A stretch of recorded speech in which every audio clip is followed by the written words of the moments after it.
8, 7, 6, 5, 4, 3, 2, 1, 0.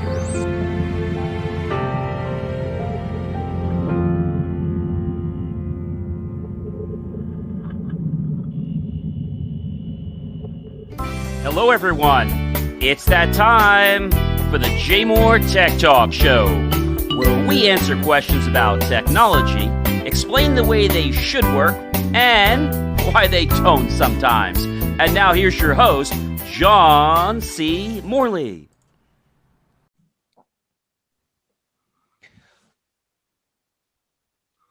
Well, hey, everybody. Welcome once again to the J Moore Tech Talk Show. It's another Friday, and Marcus, we are at the very first Friday of, yes, April.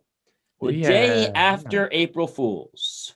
Yeah, so did you get any April Fool pranks coming your No, way? I actually was very alert that entire day. I didn't catch anybody either, so Yeah. which is all right. You know, I just liked it that I didn't get into any trouble myself. But can you believe, Marcus, that we are in the month of April? I mean, I don't know where did the month go? Yeah, we're cruising right along here. So in about 2 months, we'll be midway in no time. Well, you know, I have to say, the Apple chief store finally admits that they messed up. Apple actually admitted that they did not have enough staff. Mhm. And they said it was because of cutbacks. It was a mistake, they claim, and it's being reversed. And they just thought that this was going to save them money. Unfortunately, which they thought was going to put them in the black, really put them slightly in the red. Yeah, it did. Well, at the time of this recording, they're back up several percent, a little bit. This is a leadership issue, okay? And the formula that they were originally using, it caused a lot of uh shifts, for their hourly employees to be cut, and the retail locations were very heavily understaffed, and they just wasn't ready to rectify this problem, and it shows you that when you continue to follow under the old system and not looking to innovate, that you don't care about the customers that you work for. Exactly. When they talked about customer satisfaction, they can say that to their blue in the face.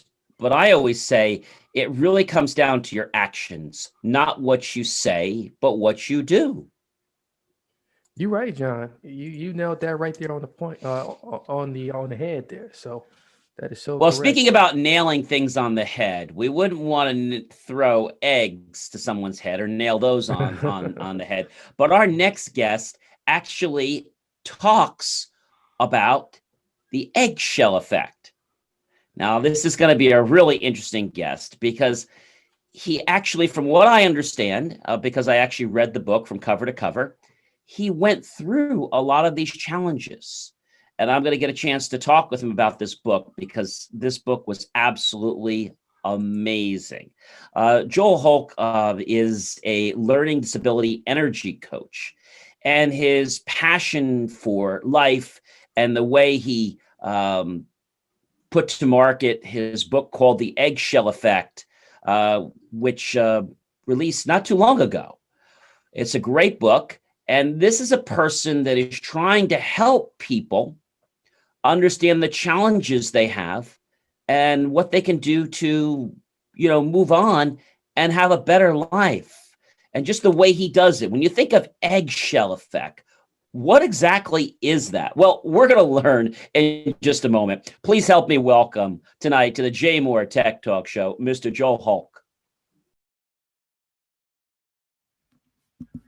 Well, hey, everyone. It's John C. Morley with the J Moore Tech Talk Show, and I'm here with another great guest, Joel Holc, who is actually the author, I'm not sure if you guys can see it here, of the Eggshell Effect book, which is a quite amazing book about his journey in life. And I just have a quick question for you. First, welcome to the show, Joel. Thank you very much for having me here, John. It is my pleasure. So the eggshell effect, when I think about eggs, I know making scrambled eggs or omelets, you always got to be pretty careful about them, right? But if you do the right thing, you tend to get a good meal. So just share with me, I'm sure there's some inspiration. Where did that title come from? Sure. And actually, we will talk about the eggshell effect now from a completely different point of view. This is not the view of a meal or anything. This is actually the way that the name came together. When I was 10 years old, I grew up in Israel. I grew up in a kibbutz. And a kibbutz is a farm living environment. And as a kids, we always work. We always work there from the day that I remember myself. I remember working, and I was 10 years old. And at the time, I was working in a petting zoo. We had a petting zoo, and in the petting zoo, we had a shed where we had all kind of animals that were living in the shed, and we also had an incubator for eggs that were abandoned. And at that particular day, I was working and cleaning the floor, and all of a sudden, I saw in the incubator, I saw a chick trying to break to the eggshell, and I was fascinated by that. This was an amazing view to watch, a really life beginning. And as I was watching, all of a sudden, the chick stopped moving.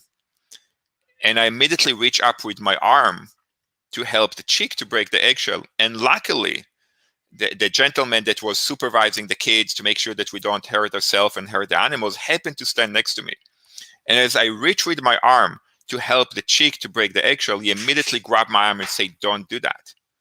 And I looked at him and I say, "Why not?" Because I really want to help the chick. And he said that the chick, have to build his muscles inside the eggshell by breaking the eggshell to be able to survive outside the eggshell. Now, what is this got to do with the story? What is this got to do with the book? Is that 35 years later, when I was 45 years old, and when my life at the time is falling apart, I want somebody to reach out and to help me. I want somebody to reach out and to fix all my problems. But it was then at that moment that I realized that in the same way like the chick 35 years earlier, it was for me to break through. And all the eggshell that I built around myself throughout all my life to protect myself from myself, to protect myself from the world, to numb myself, for me, it just was basically to build an eggshell to protect myself from everything.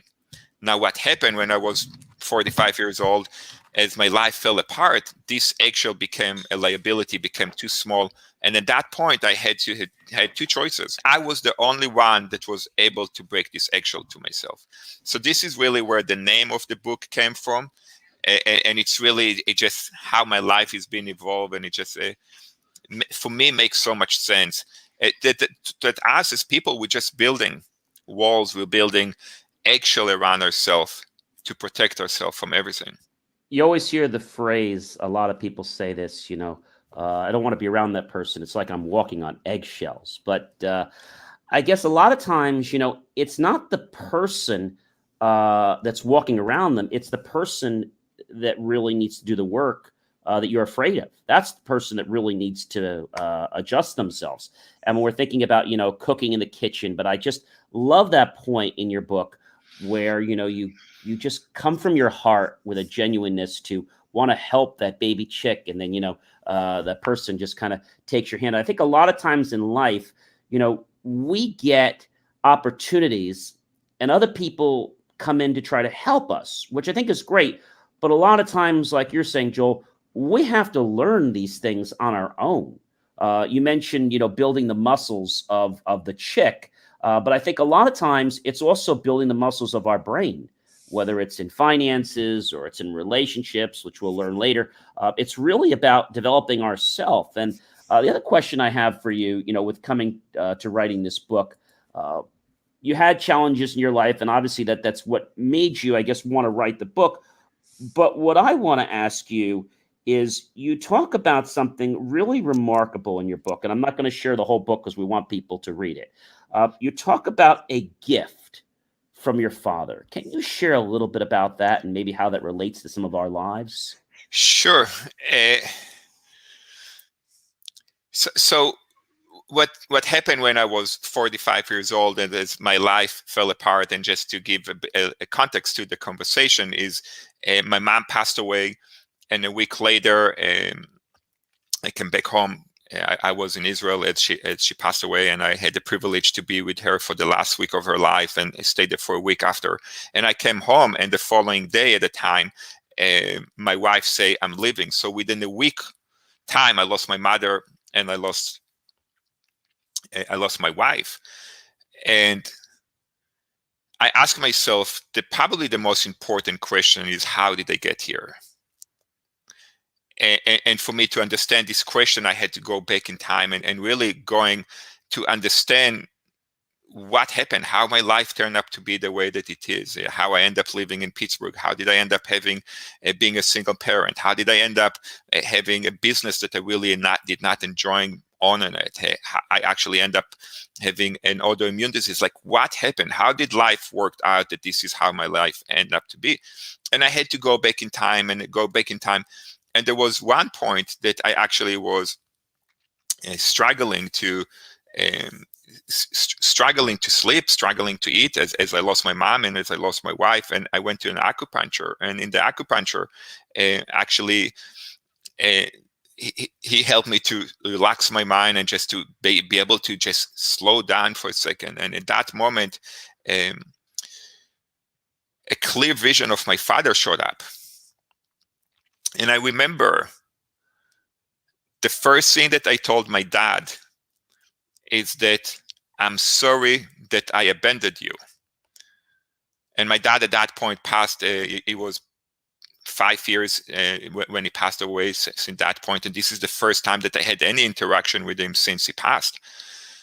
And for some people say this is completely out there. For me, it just was as real as I'm sitting in front of you and talking. And his response really what changed me. For anybody that is a parent and listening to this, when our kids telling us I'm sorry, generally speaking, for me as a parent is, sure, I forgive you, I understand.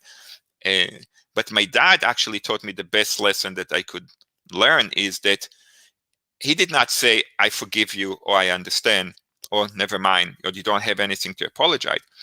His response was, I know. And the fact that he actually answered I know, what kept me into the conversation is why even I told my dad that I'm sorry that I abandoned you. Why even I occurred to me that I abandoned him. Where is the word abandonment even showed up in the conversation? And that the fact that he really did not close the door, just kept the door open, but saying I know, eventually led me to the self-discovery of myself, of how much fear of abandonment I carry on. There was no an accident that I actually told my dad, I'm sorry that I abandoned you, because the fear of being abandonment always showed up. And for people that are afraid to be abandoned, they have an equal amount of fear to abandon other people. So it's just going hand in glove, and the doors that open up for me from the fear of being abandoned, just tremendous as far as my self-healing journey. This reminds me of something pretty remarkable. A lot of times you might hear people say, don't burn any bridges. And sometimes people aren't at the same point in life that you are. I don't say that to be better or worse than anyone. It's just that they're at a different stage in their life. And I know throughout the book, you were at a lot of different stages in your life. And if we are not open and we're not patient, you make another good point in your book, and it's in chapter 18, Life as a Journey. There is no destination in life, even though we all want our destinations. Life is just a continual journey. Can you maybe share a little bit about that, Joel? Sure. So there's no accidents and everything is connected.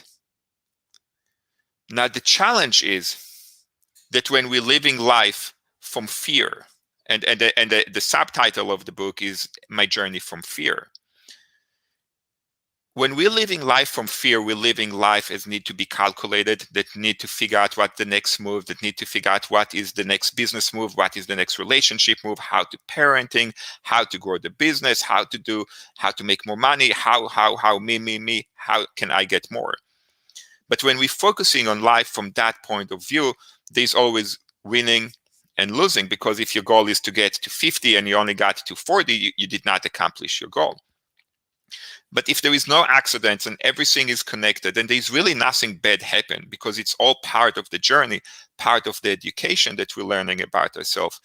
At that point, what we can look at as a loss, we can actually look at as a lesson. What can look as a pain is an opportunity. When I felt the pain of losing my mother and losing my wife in the same week, at the time I could look at this, and probably in the beginning I did look at this as why me, how come it's happened to me again. And this was not the first marriage that fell apart for me, but this was actually also an opportunity for me to grow and to learn. When we're relating to life as a journey, everything is part of the journey. Everything, when we grow, everything that we learn, everything that we experience is just part of the journey. And the beauty of the journey is that there is really no destination. The purpose of the journey is the journey itself. So the beauty is to enjoy today and to get the most out of today. Because if we're living on the destination, we're not experiencing today, we will be happy when we get there. We always want to be grateful for the moment, be grateful for what we have, be grateful for the present. And this brings something very interesting to mind.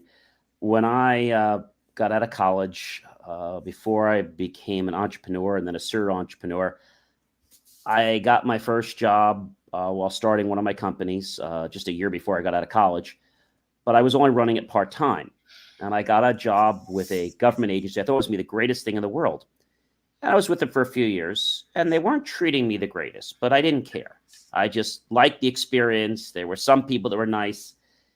And something clicked in my head just before I was about to get vested. I was like 3 months before I was about to get vested. And something clicked. And I went to the HR department the day before the Thanksgiving break. And I went in to see the lady, and I said to her, I just want to say thank you. And she's like, oh, you're welcome. I said, no, I want to say thank you. And she's, okay. I said, no, I want to say thank you for helping become a better version of myself, and for helping me to help you become a better version of yourself, because this is the last day of my employment here. And her jaw just like dropped. And everybody in the office was all chattering, and they all just went silent. I finished up my work that day. I went home, and everybody didn't know what to say to me. And I said, it's okay. I said, don't worry about it. I said, thank you all for helping me become a better version of myself. And I hope I've helped you on your journey to become better versions of yourselves. And these people thought I was nuts. And that's when I realized that everything in our world, Joel, I guess, happens for a reason. Like you said, there are no coincidences. Yeah. And so if that didn't happen, I would have never got on my journey. Something happened a few years ago that people might have thought of as not being the greatest thing. But if that didn't happen, it wouldn't have kicked my butt to get into gear to become a serial entrepreneur. Yeah. So I think there are reasons, but sometimes, I guess, Joel, they're not easy, are they? Like they're challenging. Most of them are not easy. The ones that are easy, we don't really experience and we don't really remember. The ones that are actually causing us pain and suffering, this is the ones that we learn the most from. Now, I'm not suggesting for anybody to go and cause suffering and pain for themselves. Don't worry, it will show up if you want it, or if you don't want it, it will show up. It's how you handle that. How your relationship to the pain and suffering. If your relationship to pain and suffering is why me, and I'm always getting circumstances like that, and nothing ever worked for me, or even people start to numb themselves, people start to use substance, people start picking up bad habits to be able to numb this pain, then we're skipping the opportunity and the lesson that we have to The learn. universe is going to keep playing a lesson, I've learned, whether it's a record or whether it's a song, but that lesson is going to keep playing again and again and again and again in your life until you learn it, isn't it? My experience and working with people, I see it again and again and again, is that in the beginning, we're getting a little bit of pain to learn the lesson, and we don't learn it. And then we're getting more pain just to be able to pass this grade. And if we don't learn it, eventually the pain will be so much that we will have no choice but to learn the lesson, or not, because not everybody learning the lesson, but those that do, they're getting so much value out of learning the lesson. And instead of it's really a relationship to life as a life of a journey that will be allowing you to experience things that are not pleasant, and understand that this is part of the journey, and there is a bigger picture, and there is something to learn, and there's an opening that actually can show up once we learn the lesson. Now, I never wish anything bad or want pain on anybody either, but I sometimes believe, Joel, that, when sometimes things happen to them or they go to the hospital, again, I never wish this on anyone. I think sometimes that needs to happen. And it's because their life is going and they're like this hamster on a wheel, just going around and around and around and around. And something needs to say, okay, we got to stop. And everything, it's like the world suddenly stops. And when that happens, people are like different. They're more humble. As much as people are not crazy about this pandemic, I have to say it was a blessing. And people will think I'm nuts, but the reason I say that is, and you probably can agree with me, people are connecting more with each other. People are becoming more compassionate, except for the ones that'll knock you over if you take the last, bag of potato chips or the last box of toilet paper or Bounty paper towels, the big rolls that are on sale. But most of the people, Joel, I've been seeing are really trying to become more humane, bringing out that quality that I think has been missing for so long.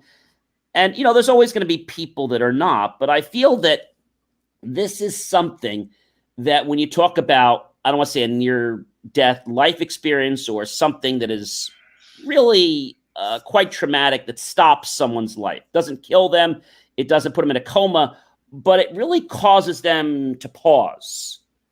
And I think the pandemic has done that for everybody. It's given them a free card to pause for a while. The danger is, I think some people are holding that card and they're not ready to go, even though there is not really a big danger anymore.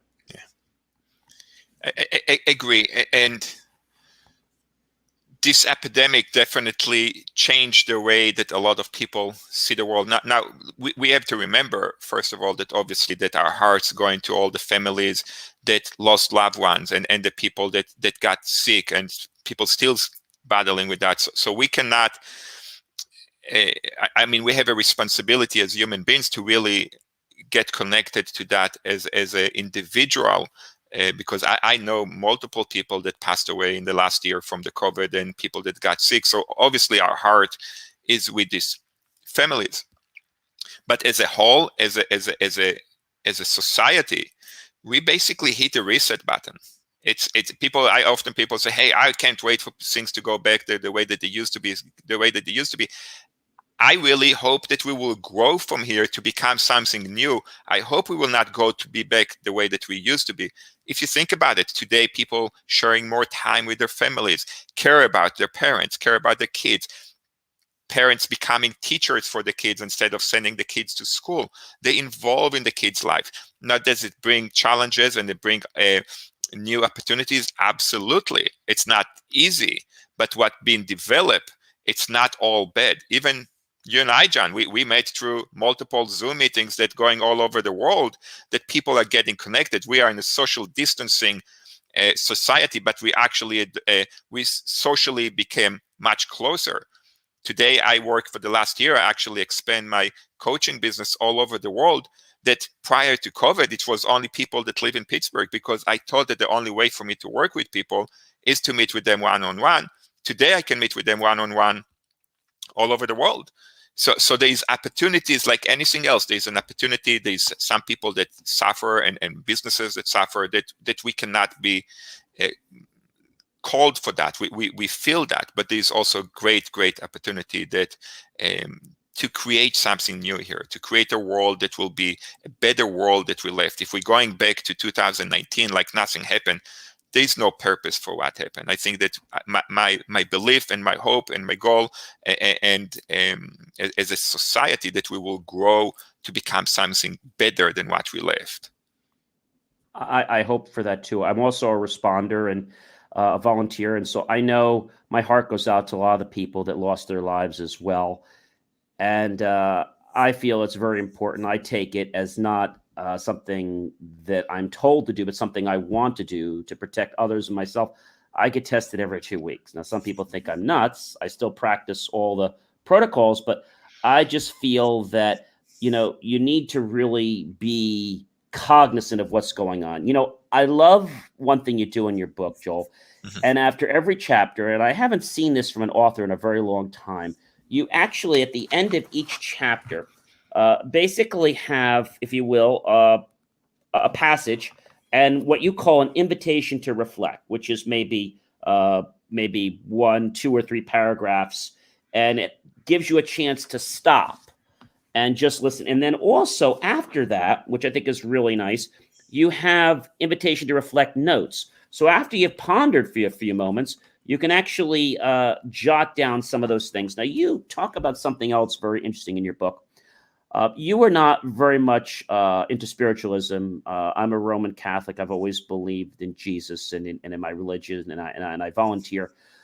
Talk to us a little bit about, I guess, if someone right now wants to have a conversation, regardless of who their believer, of who the creator of this world is, what is it they should do, he or she should do, to have a spiritual conversation, to have the kind of connection like you did? They're all not going to go to somebody to put needles in their ear or their back. They may not all do that. So what can somebody do? Because we talk about meditating, but some people just don't get those signals or they don't get those voices. Can you give us any insight to help people that might be really new at this? So again, my invitation is to anybody that chooses to do the work for themselves, if they choose to read this book and really worked on the invitation to reflect. This book is an active book. And this book is not really a book to share. Most people sharing books and it's a great thing, but this book is really, in the end of each chapter, there's invitation to reflect. And then there is for the reader an opportunity to write their own story and on what they got out of this book. I think that the way that the book is designed in a way for people to look within themselves. And the big question is to ask themselves, how did they get here? And make no difference. You don't need your life to fall apart to be able to ask yourself this question, how did you get here? And maybe your life did fall apart. Maybe it's worse than my story. Maybe it's a different story that you have. But your life is unique because it's your life, and your story is unique because it's your story. For me, getting connected to spirituality, it was part of my survival. I had to look at something. I had to feel something. I had to be able to know that this is something bigger than me, that this is not over, and this is just going to continue. Now, growing up in Israel, Israel, it is a Jewish country, and growing up as in the Jewish culture, spirituality and religion are two different things. And my opinion that I had about religion was a completely different experience, that I confuse religion and spirituality. Now, some people using religion to be able to connect to spirituality, and it's great. For me, it did not work. For me, my life had to get to a point that I had to seek into the spirituality. And the invitation is I think that the easiest way to start to tap into this is start to meditate. And if you can meditate for a minute a day, and there's no right or wrong way to meditate. Now, obviously, today, throughout, through the There's many apps for meditations. There's many on YouTube, different ways to meditate.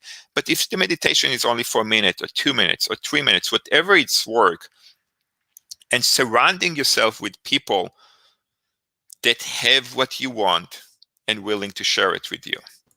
And this was a big thing for me in my spirituality, because there's a lot of people that have what I want, but they're not willing to share it with me. But for anybody here is to find somebody in their life, to find somebody that's willing to share with them what they got. Obviously, I'd be happy to support anybody that's choosing to get my support, to grow into the spirituality part. But I think the first thing is really to meditate, to start to meditate a day, a minute a day, 2 minutes a day. Just keep growing. You cannot meditate wrong. You can't break anything. I started meditating many years ago, without my whole long story. But when I first started, it was very short, and now I've done it for probably around. I take a walk every day. Today I won't because the weather's not so great, but I usually walk for about an hour a day. And I have some meditation music that I put on. And every night I meditate usually for about 30 to 45 minutes, sometimes a little longer, and sometimes in the morning. And I find that it just gives you a very warm sense of calm, that things that might have seemed heavy don't seem as heavy as they once were. Any challenges that you're facing just seem like they are there, but they don't have a lot of energy. And the tip I have for that is that when you put less energy on something, whether that's physically or mentally, it really takes a weight off the body. And we talked about earlier, John, actually before we start the broadcast, is really about our subconscious mind. Mm-hmm. And really where the meditation work is in our subconscious mind. And my invitation for anybody that meditates for the first time is there is no destination. There's no goal. There's no place to be. There's no place to go. You're exactly where you're supposed to be. And just meditate for a minute. Meditate for 2 minutes. And just sit still for a minute. And just whatever it needs to. And slowly it will become, like you say, you can walk for an hour and meditate. I can sit for an hour and a half and meditate, and it feel like a minute passed by. Yeah, it seems like the time gets longer, but it's like there is no comprehension of time. A person I followed for many years, Dr. Joe Dispenza, he says that when you focus on becoming no one with no gender, okay, in no time, about nothing, you truly become someone, because then that's when the world and the universe, infinite possibilities, have the opportunity to manifest in your life. And it's really something. You just have to literally just release everything and just let what comes to you. No, I'm sorry. And to talk to this point, obviously, Dr. Joe is extremely powerful person, is that when we getting our own story about ourselves, of who we think we are, this is when we can become what we meant to be in this world. But the limited is because we believed and we think, again, it's from a destination point of view, that this is who we need to be to become X. But this is what the limitation on the same way. Well, let's look at that 4-letter word, and it's not a bad word, FEAR, false evidence appearing real. How many people really dissect that? They just don't even think about that. They just think about the word and all the things that they're going to think about. That other wise person once said, you change your words, you change your thoughts. You change your thoughts, you will in fact improve the quality of our life, and that is what we want now. Most people don't believe that you need to get serious about the things you say and do. Have a journal. Oh, I don't have time for that. I'm too busy. Well, then I guess they're not interested in improving the quality of their life for themselves and for others. This isn't for everyone, Joel. I mean, it's for a lot of people, but some people are going to become hamsters in a wheel, if that's your thing. But other people want to have a life of purpose, of creativity, of let's just say the ability to be persistent and a deliberate creator, while other people just want to be part of other people's chessboards. And although there's nothing wrong with that, you have to decide what you want. And I know, Joel, I'd much rather be a deliberate creator and create the world that I want and not be part of someone else's plan. Absolutely. And let's go back to the word fear. Yes. And I know that my approach to fear is a little bit different. Because I'm working with energy, when I'm working with my own energy, when I work with people, we all energy, all of us. And part of our memories is our fearful events that happen in our life. And most of our life, we're living unaware of what we're actually doing. And we're recycling experience that we experienced we'll talk about this lifetime. So from age 8, from the first day in our life until age 10, most of the experience that we experience, we're already recycling from that point of our life. And all of it is basically, it's a reaction to fear. If we're looking at basically living life, most people living life as a reaction from fear. We're not freely choosing our life. We think that we're choosing our life, but the truth of the matter is just a survival mechanism from an experience that happened to us prior to age 10. In my book, we're talking about my dyslexia, and we're talking about me have to stay in first grade again, that at that moment, my logic was that smart kids going to second grade and stupid kids have to do first grade again. And from that moment on, I lived life as from that point of view. And it was subconsciously just kept running and running and running. It's creating a relationship with fear, because for as long that we will breathe, we will have fear in our life. Now, our fear level is changed as we grow, and as we're becoming more successful, and as we're becoming more in peace, and as we're becoming creating relationship, our fear levels will change based on our circumstances in our life. But fear energy will always be there. Now, if we understand that fear energy will always be there, instead of avoiding and pretending that it's not there, let's create a relationship with that. And once we create a relationship with fear, at that moment, the fear losing the grip on us, and we stop reacting, because we're actually acknowledging the fact that right now I'm afraid. And right now, as a survival mechanism, I will do 1, 2, 3, 4. And only at that moment, when we realize that right now, right this second, I'm afraid, this is the only time that we can actually choose life. And energetically, we'll either go to choose. At that moment, most people will not choose to react from fear, but they can actually create from love. But if we're not aware of where we're sourcing ourselves from, we will always go to be in a reaction.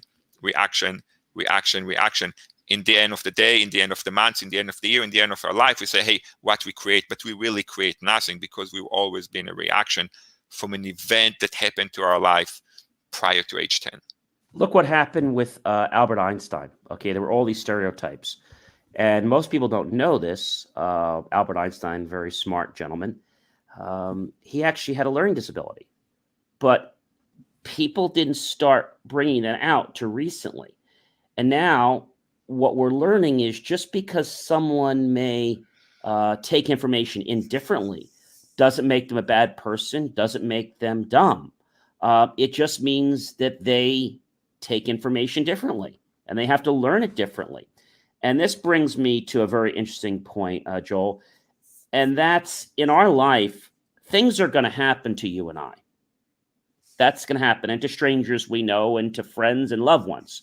That's not the issue. The real concern is how you and I and people around us choose to respond to those situations. I think that's really the main thing.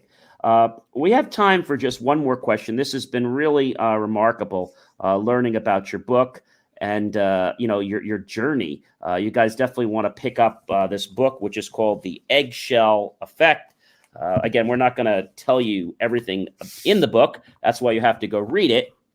But again, be prepared when you read the book to not just sit down and read it. Be prepared to open up and just let the stuff flow into your mind. Because if you have a mindset that, okay, I'm against that, well, the book isn't going to do anything for you, and you're going to be judgmental. And, this book is yours. No one's going to have to know you bought it. Okay, it's confidential. And you can read it, and it could be a personal thing. And, we all want to improve our own lives, and no one has to know you're improving your life. That could be your secret. Later on, you can brag about that.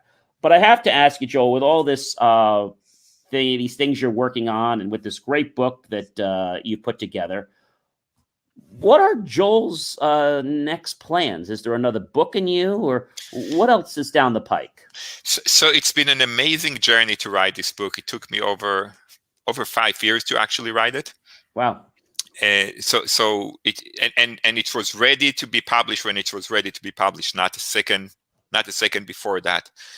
And now I'm continuing growing my working. I work with people. I have speaking engagements, and I really want to.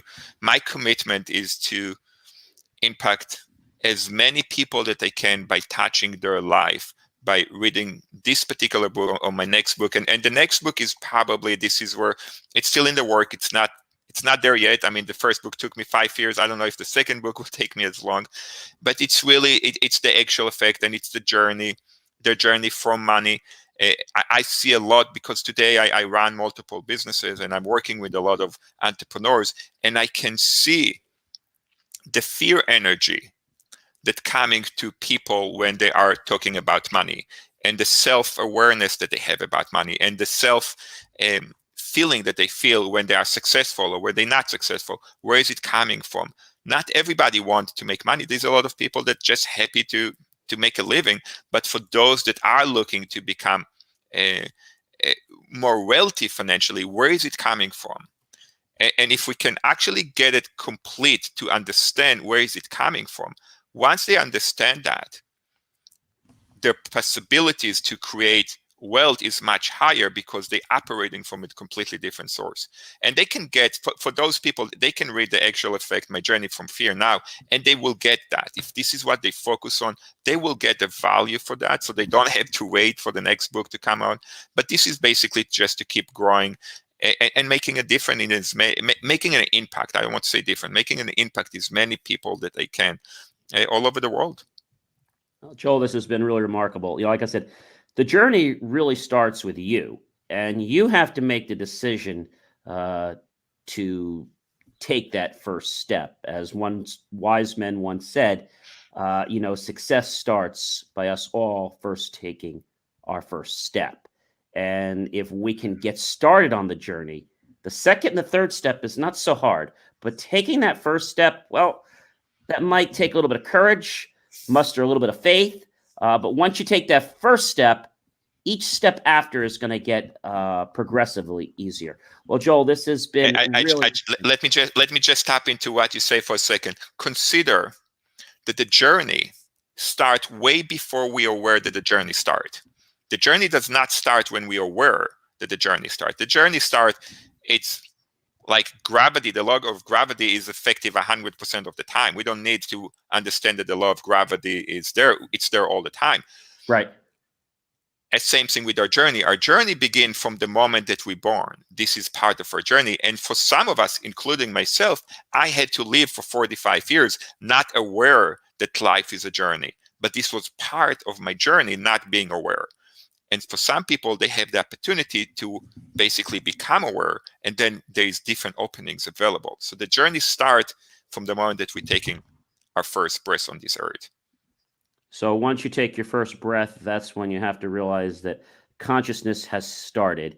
And whether you're aware of it, as Joel's saying, or not, the ride's starting. If you get on the amusement park ride and you're not ready, well, they're still starting. So make sure you got your seat buckled up for the ride, but you better be buckled up for life, right, Joel? Because Correct. It's going to get going with or without you. Yeah. And once you open your eyes, you can't shut them off. Once the eyes are open, you can't. You can't. It's an amazing experience. Well, Joel, thank you very much for your time. Is there any information you'd like to share with our viewers if they'd like to reach out to you for more information? Obviously, they can get your book on Amazon, and we'll put a link to that at the bottom of the video where we'll give you a link. You can go get the book. But is there anything else you'd like to share with our viewers? I mean, if people want to connect with me, they can go to joelholc.com or to the eggshelleffect.com, and then we can get connected from that point. If anybody, I'm open for conversation. I'm getting calls on a daily basis from people that read the books and share with me their experience and what they're opening for that. So I'm thrilled every morning to wake up and to see who's going to reach out to me, and it's just been a privilege to be a part of people's life. Well, ladies and gentlemen, Joel Holc, the author of The Eggshell Effect and My Journey from Fear. So definitely get yourself a copy of that and be prepared because it might just change your life. Thank you so much, Joel. Thank you.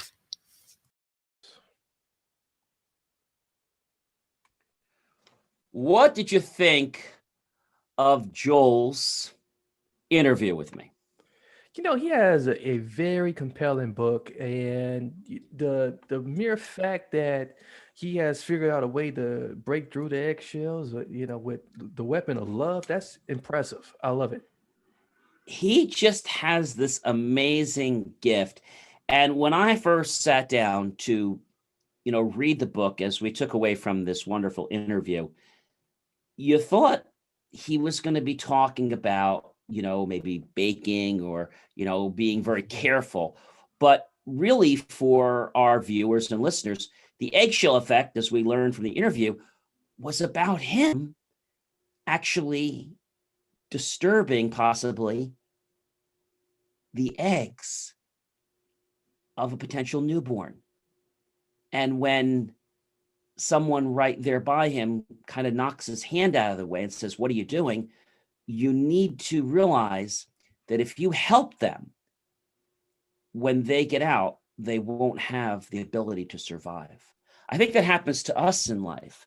If things are done for us, Marcus, that's why I believe we need challenges. We have to become stronger, because if our parents or others do it for us our entire life, we're not going to have the skills, the mental fortitude, and the ability to live on our own. Yeah, that is so true. And just his background indeed says a lot about where he come from. So, and for him to put out just this information is just again, it's compelling. It makes you want to change your mind. He had so many challenges, and we'll have a link to his book later on. Yeah, he had so many challenges that just blew my mind away. That he was able to just keep overcoming them. And like I said, when our site does get the video gets published back to our main site, which will be in about 7 to 14 days, we'll have a full transcript of this and a link to this amazing book about the eggshell effect and how he just literally was on the edge of his life and he kept coming back. It is such a inspirational story. Joel, thank you so much from the bottom of my heart for taking time and being on our show. You've definitely helped so many people. I've learned a lot from your book. I've learned more than I thought I was going to learn. And I know you're helping people in all different walks of life embrace the way to change and have better outcomes and to not do things that would harm your life or others. So I think that was just remarkable. Well, Apple is at again. Apple and our good friends we know at Tesla. And so this is a very interesting story. Elon Musk had something to say. He pushes a tweet out there, and then he actually retracts it. I'm surely shocked about this. This is a rarity for him because rare is something he does, such as delete a post. He's an outspoken gentleman from what we know about Mr. Musk, and for him to put something out there, yeah, I guess it really must spark up some controversy. I think the challenge is coming right now because it's getting a point where he has to put his money where his mouth is. And I don't mean his personal money. I mean his corporate money. And is Tesla able to be a $1 trillion company? Don't know yet. But the challenge is coming where people are seeing, here we have a car, and they say the car needs to be under someone's full attention at all times, but yet they say it's a self-driving car. Mm-hmm. So help me out with that, Marcus. I'm just a little bit dumbfounded. You know what that sounds like? It really sounds like they're trying to sell you on something that they haven't delivered on yet, and it's sort of like part of the promotional post that they normally do, and really, like you said, Elon might have probably stuffed his foot in his mouth and decided, like, okay, let's not get ahead of ourselves here, because we are still in competition. I think that it wasn't his decision to retract that tweet. I think it was his company or legal advisement. I just don't think Elon did that himself. He was given advisement to pull that tweet back. I really believe that. That sounds interesting. And that's very plausible as well. When you do, we'll never know the truth of that. We won't know the truth of that. Well, listen, ladies and gentlemen, we're at the end of another show. I don't know where these shows go, but we have some great guests coming up this month. We always have great guests. That's no surprise. We have Dr. Granger going to be talking to us about the COVID situation. Later in the month, we actually have Paul Claxton, who will be on. And at more down the month, we have Kimberly Friedmutter, well-known internationally. And she is an amazing person, and I'm going to get to interview her, which I'm really looking forward to. And at the end of the month, we have Chris Bordessa, who actually wrote a National Geographic kind of like encyclopedia called Attainable Sustainable. So we have a lot of great guests coming. But listen, ladies and gentlemen, if you have an idea for a show, or you would like me to unbox a product for you, simply visit jmor.com, click on the reach out icon at the top right, and then go to the web inquiry screen and let us know, what is it that you'd like to hear from or see on our show? Or possibly, what would you like me to unbox? Again, remember, if you are applying to be on our show, it is of a non-sales nature, so you need to be providing value.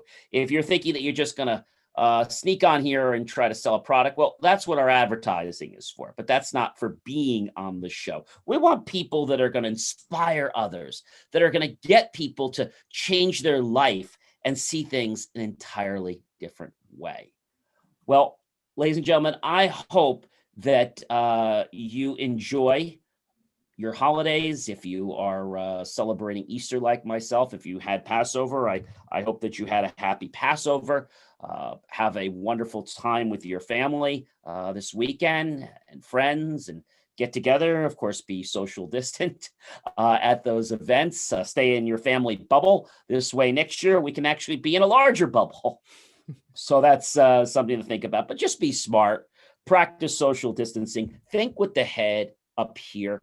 Put your ego aside and realize that our situation is going to get better, but it all relies on each and every one of us. And unfortunately, Marcus, I guess we got to say goodbye until next week. Bye, everyone. Have yourself a great weekend. We'll see you next week. Thank you for tuning in to the J Moore Weekly Technology Show, where we answer your questions about how technology is supposed to work, and sometimes why you have challenges getting it to work that way. For more IT support and tips, just text IT support to 888-111. That's IT support to 888-111, and you'll get tips on technology. I'll see you next week right here on the J Moore Tech Talk Show. Remember, jmor.com.